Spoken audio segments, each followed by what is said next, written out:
Oh shit, they lasering me. There's no way.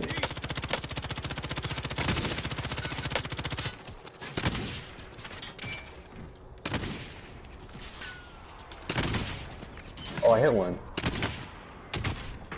Oh, what? I hit that? That's the driver too. You got the driver. Yo, I'm clipping that shit. What the fuck? Yo. They're nasty, my dude. I had one of them. That was I think I just picked filthy, one up. bro. Oh yeah, I did. It's right here. I don't got any, bro. Yeah, that snipe was probably my best snipe I'm ever gonna get in my life. So if you want to see more things like that, you should follow my Twitter and Instagram at Eternal Light on Instagram and Light Eternal on Twitter. Don't ask why it's like that. I cannot change it, and I'll let you know if I ever do change it. So season 3 just started, and you decide you want to get some more wins. Well, let me tell you, you came to the right place, as I, Eternal Light, am here to help you with all your Warzone needs. In today's video, I'm going to tell you 5 things that I think are crucial to getting a win in Warzone. And no, I'm not perfect. I don't have the most wins ever, but I feel like these things can really help your chances improve and make you a better Warzone player in general. And as always, if you are new, please like, comment, and subscribe to help me against this terrible YouTube algorithm, as I am a small YouTuber fighting a big system. Greatly appreciated, and yeah, let's hop right into it. And just a reminder, these things are not in any particular order. You take them how you see them. I just have them in a top 5 format. And at the number 5 spot, I got positioning. What I mean by that is, how high are you and how are your surroundings? In Warzone and many other BRs, you know that height determines if you're going to win a game or not most of the time, as if you have advantage over somebody, you can just shoot down on them, and it's so much easier to get a kill than shooting up, as they can get headshots way faster than you can even hit them. And in Warzone, it's no different. If you know the map, there's a downtown area that's full of buildings, and if the eye ever ends there, the only people that usually win that game are the people that are on top of rooftops camping. It can be scummy, and it's kind of annoying facing that as a player. Reality of it is that's probably your best bet on winning a game. Not only height, it's your surroundings. If you're in an open area, you are most definitely prone to getting sniped, as you know there are Timmies camping in bushes with fucking HDR thermals ready to scope your ass in. So although positioning does matter a lot, it can be a double-edged sword, as if you're up top very high camping trying to snipe kids, you are prone to getting sniped too. As I said earlier, you're probably in the open, and there are other kids doing the same thing you're doing with HDR thermals. So be prepared for that. To stay alert, have a heartbeat sensor, have one of your teammates heartbeat around if you're really gonna go for that strategy. It's not gonna get you the most kills, that's what I'm not telling you. I'm telling you how to get wins. If you want kills, I wouldn't camp on rooftops, because you're not fighting anybody or waiting for people to come to you. But it's a really effective strategy for late game. And at the number 4 spot, we got do as many contracts as possible. And what I mean by that is do the scavengers, the recons, and the bounties. Scavenger for early game. If you are just spawning in from the gulag or you just dropped, do a scavenger. It will give you like 3,000 flat out and some decent ass weapons, and then you're getting money inside the crates in general. Scavengers are really underrated in my opinion, because as soon as I get out the gulag, I go straight to a scavenger, as it's guaranteed at least one decent weapon and some cash, maybe get a loadout drop.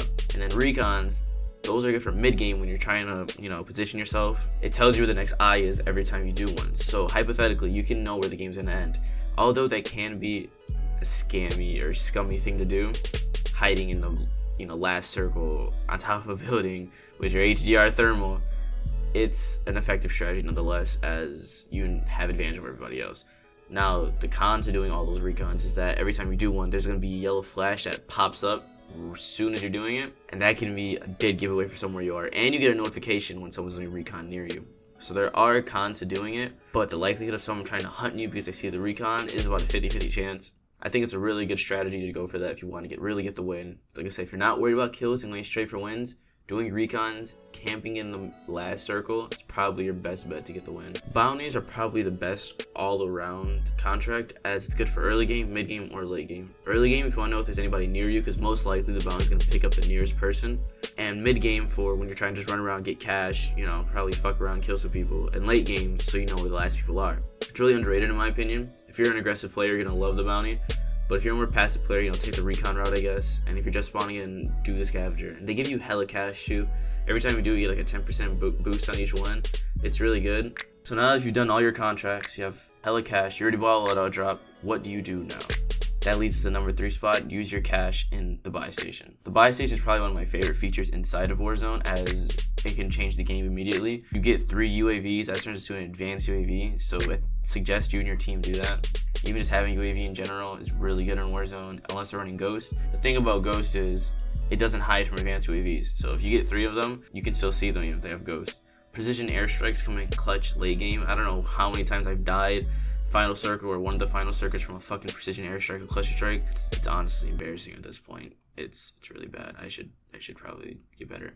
Anyways, ammo boxing come in clutch, especially if someone has RPGs. You can max out the RPGs ammo capacity, which is like 6, which should come in crazy handy. Armor plate bundles, self-reses. Make sure you spend your money because the things you can buy from the buy station can really change the tide of a game late circle. At the number 2 spot, I have assign rows for your team. If you're running quads or trios, you're gonna have to assign some rows, as everyone running M4s and MP7s is not gonna work, or M4s or HDRs. What I do personally is I have one person run an RPG, the other run a sniper for trios, and if I'm running quads, I like to have 2 snipers and 2 RPGs. It just comes in really handy when you are organized with your teammates and knowing what each person is going to do, so there's no like confusion or disadvantages, because I feel like every team should have a sniper for the most part, because long range battles are going to be a bitch when you don't have an HDR thermal on your side. Close range battles are going to be a bitch when you don't have an RPG, because that can change the tide crazy when there's vehicles and someone's trying to run you over, just blast one RPG and they're dead. It's really nice to have roles and just have classes for everything, because once you're at a disadvantage, it's over. Because once they have 2 RPGs, 2 snipers, or 1 sniper, 1 RPG, it's over for you. So yeah, usually I have M4, MP7 class, someone runs an RPG, and then someone runs a sniper. It helps so much more when you have organization in your team. Piggybacking off the idea of organization, make sure you guys run as a unit or stay communicative with each other, because the one time someone does go off on their own, they will most likely die, as other teams will run as a unit, and while he's by himself and pushed by 3 people with an RPG, an HDR, an M4, it's over for that kid. It's a team game, and if you're trying to get a win, running as a team is probably your best bet. If you're going for kills, by all means, separate, try to get as much as possible. Getting a win, you're gonna have to stay together. You have to make comms and call outs everybody is, distances, what roles you're playing. Make sure you play as a team. Don't fight against each other, fight with each other. And the final tip I have for you on how to get more wins is pick your own loadouts and make them as good as possible. If you have the $60 version of the game, you're already at an advantage, as most of your guns are probably leveled up and you have all the attachments for them already. Use that to your advantage against people that got this game for free, because your M4 or your MP7 may be maxed out while theirs is like a level 20. It's crazy what attachments can do, and don't underlook them at all. I'm going to put up on the screen some of the classes I run, my M4, my MP7, and my HDR.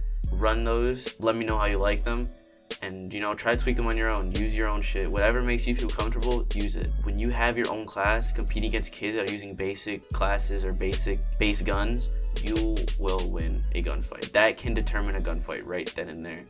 The attachments, the recoil, the aim down sight speed, but it really can make a huge difference in your fights. Also, try to remember that if you do have the $60 version, the guns are different in multiplayer than they are in Warzone. Some guns are better in multiplayer than they are in Warzone, some guns are worse. For example, I personally feel like the MP7 shreds way more in Warzone than the MP5 does. But in multiplayer, I feel like the MP5 is better than MP7. You get what I'm saying? M13 too. M13 in multiplayer, in my opinion, is fucking garbage. The M13 in Warzone, when you put the right attachments on it, it shreds like crazy. It feels like a submachine gun. So, make sure you take that into account when making your classes and picking your guns. So hopefully that helped you in getting your first win or many more wins in the future. As always, I appreciate you guys for watching throughout the whole video. Like, comment, and subscribe if you are new. And I'll see you guys in the next one. Peace.